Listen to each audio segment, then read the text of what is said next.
इस वीडियो में हम डिस्कस करेंगे कि एसआईपी या लमसम किस तरीके से इन्वेस्ट करके हमें ज्यादा प्रॉफिट हो सकता है। और सबसे इम्पोर्टेंट बात, एसआईपी या लमसम हमें करना किसमें चाहिए, इंडेक्स फंड में या इंडिविजुअल स्टॉक्स में। तो सबसे पहले एसआईपी और लमसम के बीच का डिफरेंस समझ लेते हैं। एसआईपी का फुल फॉर्म होता है सिस्टमैटिक इन्वेस्टमेंट प्लान, एंड इसमें हम हर महीने कुछ अमाउंट किसी फंड में इन्वेस्ट करते हैं। एग्जाम्पल के लिए, अगर आप किसी म्यूचुअल फंड में हर महीने की 5 तारीख को 5,000 रुपए इन्वेस्ट करते हैं तो ये एसआईपी होगा। एंड इसमें आप डेट एंड अमाउंट अपने हिसाब से चेंज भी कर सकते हैं। वहीं बहुत सारे लोगों को काफी कंफ्यूजन होती है ईएमआई एंड एसआईपी में। ईएमआई की फुल फॉर्म होती है इक्वेटेड मंथली इंस्टॉलमेंट, एंड अगर इसके कॉमन डेफिनेशन की बात करें तो एग्जांपल के लिए आपने कोई लोन लिया एंड उस लोन को आप रीपे करते हैं छोटे छोटे इंस्टॉलमेंट में, तो ये ईएमआई होगा। वहीं ईएमआई में कुछ चीजें फिक्स होती है, जैसे डेट फिक्स होता है, आपको उसी डेट पे अमाउंट पे करना है। अगर आप उस डेट को नहीं करते तो आपको एक्स्ट्रा चार्जेस पे करने होंगे। वहीं अगर आप कंटिन्यूएशन में 4-5 इंस्टॉलमेंट अगर छोड़ देते हैं या फिर आप किसी रीजन की वजह से पे नहीं कर पाते तो कंपनी लीगल नोटिस भी जारी कर सकती है आपके खिलाफ। बट अगर एसआईपी की बात करें तो एसआईपी एक टाइप का इन्वेस्टमेंट है, तो इसमें हर चीज आप अपने हिसाब से चेंज कर सकते हैं। एक महीने में 2 बार भी आप इन्वेस्ट कर सकते हैं, किसी महीने को स्किप भी कर सकते हैं, कभी स्टॉप भी कर सकते हैं, कभी भी कंटिन्यूस कर सकते हैं। तो ये मेजर डिफरेंस होता है ईएमआई में एंड एसआईपी में। तो आगे समझते हैं लमसम इन्वेस्टमेंट को। लमसम इन्वेस्टमेंट का मतलब है एक साथ इन्वेस्ट करना। मान लीजिए आप एक मल्टीनेशनल कॉर्पोरेशन में वर्क कर रहे हैं एंड कंपनी ने आपके अच्छे परफॉर्मेंस को देते हुए 10 लाख का बोनस दिया है, एंड आप उस 10 लाख के बोनस को एक जगह इन्वेस्ट करना चाहते हैं। आप इसे म्यूचुअल फंड या किसी स्टॉक में भी इन्वेस्ट कर सकते हैं। तो अगर आप एक साथ ये सारा कैपिटल कहीं इन्वेस्ट करते हैं तो ये लमसम इन्वेस्टमेंट का एग्जाम्पल होगा। तो हमारे पास 4 ही केस बनते हैं, एंड ये 4 केस है: SIP in index fund, lump sum in index fund, SIP in individual stock, lump sum in individual stock. And ये सारे केसेस डिस्कस करने से पहले मैं आपको बताना चाहता हूँ, हमने इन्वेस्टेड अमाउंट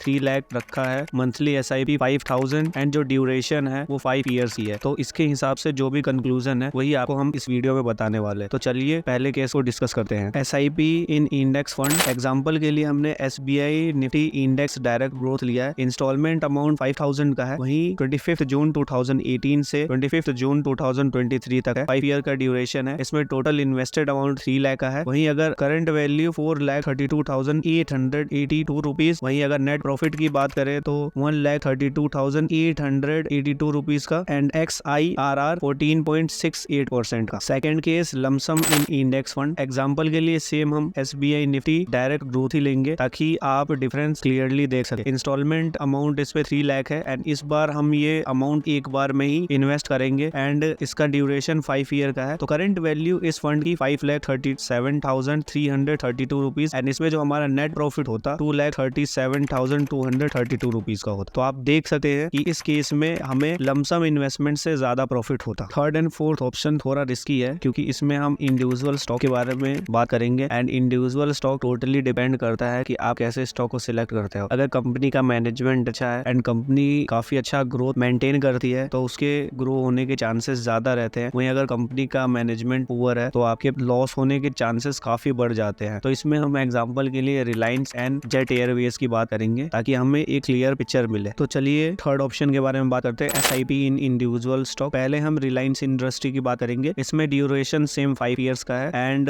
एवरेज एसआईपी जो है वो 4,988 रुपीज 40 पैसा की है। वहीं टोटल इन्वेस्टमेंट इसमें 2,99,304 रुपीज। वही 5 ईयर का रिलायंस इंडस्ट्री का जो एवरेज रिटर्न है वो 159% है, जो कि एक साल का 32% होता है। अगर हम अप्रोक्स 30% का भी रिटर्न कैलकुलेट करें तो ये होता है 11,11,295 रुपीज, एंड अगर एक्चुअल प्रॉफिट की बात करें तो 8,11,991 रुपीज। हमारा second option jet Airways India का है। ड्यूरेशन इसमें सेम 5 ईयर्स का है। एवरेज एसआईपी मंथली होगी 4,975 रुपीज। टोटल इन्वेस्टमेंट इसमें होगी 2,98,500, एंड इसमें हमें 5 ईयर में 85.66% का लॉस होगा। अगर हम बात करें टोटल लॉस की तो 2,53,725 होगा। वहीं करंट वैल्यू हमारे पैसे की 44,775 रुपीज होगी। तो इससे आपको क्लियरली समझ में आ रहा होगा कि एक अच्छी कंपनी में इन्वेस्ट करना कितना जरूरी होता है, एंड अगर आप किसी बेकार कंपनी को सिलेक्ट कर लेते हैं तो आपका लॉस कितना बढ़ सकता है लॉन्ग टर्म में भी। तो चलिए अब फोर्थ ऑप्शन के बारे में बात करते हैं, लमसम इन इंडिविजुअल कंपनी। सेम इसमें पहले हम रिलायंस ग्रुप की बात करेंगे। इसमें जो ड्यूरेशन है सेम 5 ईयर्स का है, एंड जो स्टॉक प्राइस हमने सिलेक्ट किया है वो 29 जून 2018 का है। 29 जून जून 2018 को रिलायंस के एक शेयर का प्राइस था 963 रुपीज 32 पैसा। इसके हिसाब से अगर हम 3 लाख से इसे डिवाइड करते हैं तो हमें अप्रोक्स 311 शेयर्स मिलेंगे, जिसकी एक्चुअल वैल्यू अभी 2495 रुपीज 25 पैसा है। देन टोटल वैल्यू 7,76,022 रुपीज 75 पैसा एंड एक्चुअल जो प्रॉफिट है इसमें वो 4,76,022 रुपीज 75 पैसे का है। सेकंड ऑप्शन में देखते हैं, अगर हम जेट एयरवेज के स्टॉक को अभी से 5 साल पहले खरीदे होते तो उसकी अभी की वैल्यू कितनी होती। तो इसके लिए स्टॉक प्राइस हमने सेम 29 जून 2018 का सिलेक्ट किया है। 29 जून 2018 को जेट एयरवेज के एक स्टॉक का प्राइस था 346 रुपीज 90 पैसा। इसके हिसाब से 3 लाख में हमें मिलेंगे अप्रोक्स 864 शेयर्स, जबकि जेट एयरवेज की अभी एक स्टॉक की वैल्यू है 49 रुपीज 75 पैसा। इसके हिसाब से हमें टोटल लॉस जो होता है वो अप्रोक्स 80% से ज्यादा होता एंड अगर आपको फिगर में बताऊं तो ये 2,57,016 रुपीज होता एंड हमारे टोटल पैसे की वैल्यू हो जाती 42,984 रुपीज। तो चाहे आप इंडिविजुअल स्टॉक में SIP करो या लमसम इन्वेस्टमेंट करो, एक स्टॉक सिलेक्शन काफी इंपॉर्टेंट हो जाता है, क्योंकि अगर आप किसी बेकार स्टॉक को सिलेक्ट करते हैं देन आपको लॉन्ग टर्म में लॉस ही होगा। एक बार समराइज कर लेते हैं कि आज की वीडियो में हमने क्या क्या देखा। सबसे पहले हमने SIP और लमसम को समझा, इसकी एक्चुअल डेफिनेशन क्या होती है। उसके बाद SIP एंड EMI के बीच के डिफरेंस को समझा। इसके बाद हमने 4 केसेस डिस्कस किए जिसमें हमने देखा कि इंडेक्स फंड में आप SIP करो या लमसम इन्वेस्टमेंट करो, लॉन्ग टर्म में आपको प्रॉफिट ही होगा। फिर हमने इंडिविजुअल कंपनी का भी एग्जांपल देखा जिसमें हमें पता चला कि एक अच्छी कंपनी को फाइंड करना कितना इंपॉर्टेंट होता है। एंड लास्टली, अगर आपको हमारी वीडियो अच्छी लगी हो तो वीडियो को लाइक करें एंड अपने सजेशन कमेंट करके बताएं। Thank you.